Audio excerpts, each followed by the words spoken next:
And these people جو کسی کی بحث پہ کھیل رہے ہیں ارسپیکٹو, ان کو اب اس کے سوشل اور ڈیپریویشنز اور پالیٹکس کے گاب میں چھپنے کی جگہ نہیں ملے گی. دس از وٹ از ہیپننگ. بہت شکریہ جنرل زاہد صاحب, زاہد محمود, اور ساتھ میں ثناء اللہ بلوچ صاحب, دونوں مہمانوں کا شکریہ. ناظرین ایک چھوٹا سا بریک لیں گے, بریک کے بعد جب واپس آئیں گے تو پاکستان یہ فیکٹ شیٹ اب دنیا کے سامنے لے کے جا رہا ہے. ہمارے کچھ پارلیمانی وفود جا رہے ہیں اور دنیا کے جو اہم کیپٹلز ہیں ان کو بتا رہے ہیں کہ ہندوستان اس ریجن میں کرنے کیا جا رہا ہے. کیا دنیا ہماری بات کو سنے گی, اس کے اکارڈنگلی پھر ایک بھارت پہ دباؤ آئے گا کہ نہیں آئے گا. ایک چھوٹی سی بریک کے بعد اس معاملے کو ڈسکس ڈیبیٹ کرتے ہیں. پروگرام میں ناظرین ایک بار پھر خوش آمدید. پاکستان اب بھارت, بلوچستان ہو یا پاکستان کے دیگر علاقوں میں کس طرح گویا کہ دہشت گردی کو فروغ دے رہا ہے, یہ ایک فیکٹ شیٹ اب ہم دنیا کو بتانے جا رہے ہیں. اور ساتھ میں یہ کہ دونوں نیوکلیر پاورز ہیں, اور ایسے میں کہ جو 4 روزہ جنگ تھی جس میں کہا جا رہا ہے کہ شاید اب چیزیں اس طرف بڑھ رہی تھی, کیا دنیا کو جو ہم بتانے جا رہے ہیں اس کو دنیا تسلیم بھی کرے گی اور بھارت پہ ایک دباؤ کی کیفیت بن پائے گی کہ نہیں. ہمارے ساتھ موجود ہیں امریکہ میں پاکستان کے سابق سفیر مسعود خان صاحب. سر بہت شکریہ وقت دینے کے لیے. یہ سر میں نے آپ کے سامنے سوال رکھا ہے کہ ہم نے کوششیں ماضی میں بھی کی ہیں, 2009 میں بھی غالباً یا 2006 میں, اس کے بعد 2016 میں ڈوزیز دنیا کو بھجوایا کہ کس طرح گویا کہ بھارت پاکستان کے اندر دہشت گردی کے مراکز کو چلا رہا ہے. سب اس 4 روزہ جنگ کے بعد کیا جو ہم ایک نئی ایفرٹ کرنے جا رہے ہیں سود مند ثابت ہوگی, ہم دنیا کو کنونس کر پائیں گے بھارت کو اب ذرا تھوڑا سا ایک دباؤ کے نیچے لایا جائے؟ میں اس سے پہلے یہ بتانا چاہتا ہوں کہ کمزوری بھارت نے دکھائی. جو ہی جنگ ختم ہوئی اسے ایک دم معلوم ہو گیا کہ دنیا ان کی بات مان نہیں رہی, نہ پہلگام کے سلسلے میں نہ جنگ کے بارے میں جو جھوٹی خبریں وہ دے رہے تھے, اور ان کی شکست منظر عام پہ آ گئی. ساری دنیا کے ٹیلی ویژن سکرینز نے اور جو میڈیا اینالسٹ ہیں انہوں نے اسے بے نقاب کر دیا.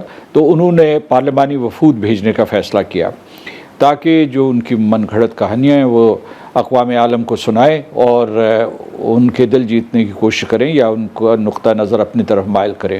تو بروقت اقدام کیا گیا ہے کہ ہمارے وفود جائیں گے وہاں, اور اس کے علاوہ جو ہے صحیح تصویر پیش کریں گے. اس میں ایک اور چیز کا اضافہ کرنا چاہتا ہوں کہ بھارت جو ہے وہ کہتا ہے پہلگام میں دہشت گردی ہوئی, پاکستان میں اس کا ہاتھ تھا, کوئی ثبوت نہیں دے سکا. لہٰذا وہ بین الاقوامی ایجنڈے پہ ہمیشہ پاکستان کی طرف سے دہشت گردی کو ڈال دیتا ہے. لیکن جو ہم لوگوں نے ماضی میں جو ہے کئی دستاویزات جمع کروائی تھی اقوام متحدہ میں, اور دنیا کے جو اہم کیپٹلز ہیں یا برسلز ہے, واشنگٹن ہو گیا, بیجنگ, ان سب لوگوں کو معلوم ہے کہ ہندوستان پاکستان میں کس قسم کی دہشت گردی کر رہا ہے. لیکن اس کامیابی کے ساتھ ہم نے اسے بین الاقوامی ایجنڈے پہ نہیں رکھا ہوا تاکہ ہندوستان اور پاکستان جو ہے مساوی ہوں. مساوی بھی نہیں, ہم تو کوئی دہشت گردی نہیں کر رہے, لیکن یہ دنیا کو واضح طور پر ثبوت ملے کہ ہندوستان کس طریقے سے بلوچستان, خیبر پختونخوا میں دہشت گردی کر رہا ہے, پنجاب میں دہشت گردی کر رہا ہے, سندھ میں کر رہا ہے, گلگت بلتستان میں کر رہا ہے, اور اس کے ہمارے پاس شواہد موجود ہیں. تو اس لیے انتہائی ضروری تھا کہ ہم جائیں, حقائق اقوام متحدہ کو بھی بتائیں اور دوسری اقوام عالم کو بھی بتائیں, اور دوسرے اسے ایجنڈے پہ بھی ڈالا جائے. خان صاحب, انفیکٹ یہ جو فارمیشن ہے سر پارلیمانی وفد جو گیا ہے, کیا خیال ہے آپ کے؟ ایک تو یہ ہے کہ کیا اس میں کچھ سیزن ڈپلومیٹس ہوتے کہ جن کو سفارتکاری کا وسیع تجربہ ہے, جب وہ ڈائلاگ ٹیبل پہ یا کم از کم دنیا کے مختلف پارلیمان کو یا وہاں پہ پالیسی میکرز کو انفلوئنس کرنے کا ایک اہلیت رکھتے ہیں, ان کو جانا چاہیے تھا یا سیاستدانوں کو بھیجنا آپ کو لگتا ہے کہ مناسب ہے؟ اور ساتھ کے ساتھ جڑا سوال سر یہ کہ کیا ہمیں شروعات ان دوست ممالک کے پاس جانے سے کرنی چاہیے تھی کہ جنہوں نے اس مشکل وقت میں ہمارے ساتھ کھڑے ہوئے, یا آپ کے خیال میں نہیں برسلز, واشنگٹن اور لنڈن جانا زیادہ مناسب تھا؟ دیکھیے, ایک دوست ملک کے پاس تو نائب وزیر خارجہ نائب وزیر اعظم اور ہمارے وزیر خارجہ ہو آئے ہیں. چین کا ان کا دورہ ہوا ہے اور میرا خیال ہے کہ اس میں بہت اہم فیصلے ہوئے ہیں. ہمارے ایئر چیف بھی وہاں گئے ہیں, اور انشاءاللہ بہت سی چیزوں میں مزید پیش رفت ہوگی. اور پھر جو ہے کہ یقیناً سعودی عرب, ترکی ایسے ممالک ہیں جس میں ہمیں جانا چاہیے, ہم جائیں گے. آذربائیجان بھی ایک ایسا ملک ہے, ہم نے ان کا شکریہ ادا کرنا ہے, اور میرا خیال ہے کہ ان کی شیڈیول میں وہ شامل ہے. لیکن واشنگٹن, نیو یارک بہت اہم ہے, کیونکہ نیو یارک اس لیے کہ وہاں اقوام متحدہ ہے, واشنگٹن اس لیے کہ وہاں صدر ٹرمپ نے جو ان کے طاقتور ترین صدر ہیں ماضی قریب میں اگر آپ دیکھیں تو انہوں نے مسئلہ کشمیر کو بین الاقوامی ایجنڈے پہ ڈال دیا، اور اس کے بعد انہوں نے ہندوستان اور پاکستان کو ایک ہی پلیٹ فارم پہ کھڑا کر دیا ہے، یعنی ایک ہی سطح پہ کھڑا کر دیا ہے۔ تو اس وجہ سے ان میں ایک قسم کی برابری ان پیدا کی، کیونکہ ہندوستان کو یہ گھمنڈ تھا کہ وہ پاکستان کے برابر نہیں کھڑا ہو سکتا، وہ ایک بڑی طاقت بن چکا ہے۔ لیکن پاکستان نے اپنی عسکری حکمت عملی سے اور عسکری جواب سے اس نہ صرف ہم پلہ ہوا بلکہ برتر ہوا۔ تو یہ جو ہے یہ ایک ذہن میں چیز رکھنی چاہیے۔ دوسری چیز جو آپ نے سوال پوچھا تھا کہ ہمارے جو قائدین گئے ہیں کیا وہ صحیح انتخاب ہے، تو میں سمجھتا ہوں، میں بالکل غیر جانبداری سے آپ کو بتا رہا ہوں کہ اس میں ان کو جانتا ہوں بہت اچھی طریقے سے۔ جو بلاول صاحب تھے وہ وزیر خارجہ رہے ہیں، بڑے کامیاب وزیر خارجہ رہے ہیں۔ ہینا ربانی کھر بھی جو ہے بہت ہی کامیاب وزیر خارجہ تھی اپنے وقت کی، اور اس کے بعد ابھی جو کچھ عرصہ پہلے ایک حکومت تھی اس میں نائب وزیر خارجہ تھیں، اور اس کے بعد ان کے ساتھ جو ہے تجربہ کار سفرا اور فارن سیکرٹریز بھی شامل ہیں۔ تو یہ وفد اچھا ہے، یہ اپنا مقدمہ پیش کر لے گا، اور پھر جو ہمارے باہر کے مشنز ہیں وہ ان کی مکمل مدد کریں گے۔ تو جو سیاسی چہرہ جو ہے دنیا کے سامنے ہو تو وہ زیادہ بہتر ہے، لیکن جو سفارتی مہارت بھی ان کے ہمراہ ہے۔ صحیح ہے۔ اور لاسٹلی یہ بھی جاننا چاہوں گا سر، اس 4 روزہ جنگ کے میں جس طرح پاکستان نے گویا کہ ہندوستان کو شکست دوچار کیا ہے، اب اس کے بعد دنیا کا رویہ پاکستان سے متعلق اس میں کوئی بدلاؤ دیکھ رہے ہیں، بٹ مور امپورٹنٹلی اس سارے قضیے میں اب لگتا ہے کہ شاید امریکہ کا بڑا ایک کردار ہوگا، ڈائلاگ ٹیبل پہ لے کے آنا، شاید کسالس کا رول بھی پلے کرے۔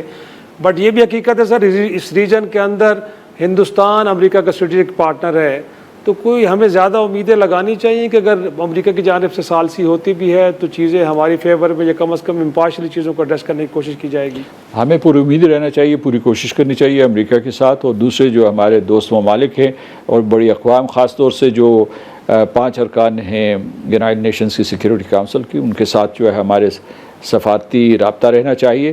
جہاں تک ہندوستان کا تعلق ہے، میں آپ کو یہ بتا رہا ہوں کہ ہندوستان میں ایک تو بہت گھبراہٹ ہے، اور اس کے بعد جو ہے وہاں ایک قسم کی ابتری ہے، جو نریندر مودی صاحب کو بہت تنقید کا نشانہ بنایا گیا ہے، اور ان کے اپنی جماعت میں بھی بغاوت ہے، اور جو اپوزیشن ہے فطری طور پر وہ بھی ان کے اوپر حملہ آور ہو رہی ہے۔ تو وہاں ایک بحران کی کیفیت ہے جس میں بوکھلاہٹ کی وجہ سے انہوں نے یہ وفود باہر بھیجے ہیں، اور وہ پیچھے ہٹتے چلے جا رہے ہیں۔ انہوں نے نہ صدر ٹرمپ یا امریکی حکومت کی ثالثی کو مانا، یہ جو جنگ بندی کے سلسلے میں تھی، نہ انہوں نے جو آگے والے اقدامات ہیں اس سلسلے میں کسی قسم کا کوئی اندیہ دیا، بلکہ وہ یہ کہہ رہے ہیں کہ جناب ہمارے معاملات جو ہے ہندوستان کے معاملات میں تو کوئی بڑی طاقت مداخلت ہی نہیں کر سکتی۔ یہ اتنا کمزور آرگیومنٹ ہے۔ میں اس وجہ سے آپ کو بتاتا ہوں کہ اس وقت امریکہ اور ایران کے درمیان جو مذاکرات کر رہا ہے، جو ثالث ہے، جو سہولت کار ہے، وہ عمان ہے۔ اور اگر دنیا کی سب سے بڑی طاقت جو ہے وہ ایران کے ساتھ بیٹھ سکتی ہے اس طریقے سے، تو ہندوستان اور پاکستان کیوں نہیں بیٹھ سکتے ایک دوسرے کے ساتھ؟ اور امریکہ جو ہے پس پردہ حوصلہ افزائی کر رہا ہو یا سہولت کاری کر رہا ہو۔ تو آپ کا یہ سوال کا ایک حصہ یہ تھا کہ کیا اس میں ہمیں کامیابی ہوگی؟ مجھے یقین ہے کہ ہمیں کامیابی ہوگی، اور ہمیں ایک لمحے کے لیے بھی غفلت کا مظاہرہ نہیں کرنا چاہیے۔ ہمیں دنیا کو اپنا سچ دکھانا چاہیے، اور ہندوستان جو اس قسم کے دعوے کرتا پھر رہا ہے وہ ظاہر ہو رہے ہیں میڈیا میں، وہ پھر سے انہوں نے جھوٹی باتیں لوگوں کو بتانی شروع کر دی ہیں، اور اخبارات جو بین الاقوامی اخبارات جنہوں نے معروضی تجزیے کیے تھے، جنہوں نے غیر جانبدارانہ تجزیے کیے تھے، ان کے اوپر اثر انداز ہونے کی کوشش کر رہے ہیں۔ تو میں سمجھتا ہوں کہ پاکستان کی یہ کوشش بر وقت ہے، اور میری خواہش ہے کہ یہ کامیاب ہو۔ بہت شکریہ سابق سفیر مسعود خان صاحب، دل سے بتا رہے تھے کہ بڑا ایک زبردست موقع پاکستان کے ہاتھ آیا ہے کہ دنیا میں بہترین سفارتکاری کے ذریعے ایک تو بھارت کے چہرے کو بے نقاب کیا جائے، اور پھر جو دیرینہ مسائل بہت سارے دونوں ملکوں کے درمیان ہیں، اب ان کو حل کرنے کے لیے بھی گویا کہ یہ کوششیں ممکنہ طور پہ برابر ثابت ہو سکتی ہیں۔ ناظرین، آج کا شو یہ پہ ختم کرتے ہیں، اجازت دیجیے، خدا حافظ۔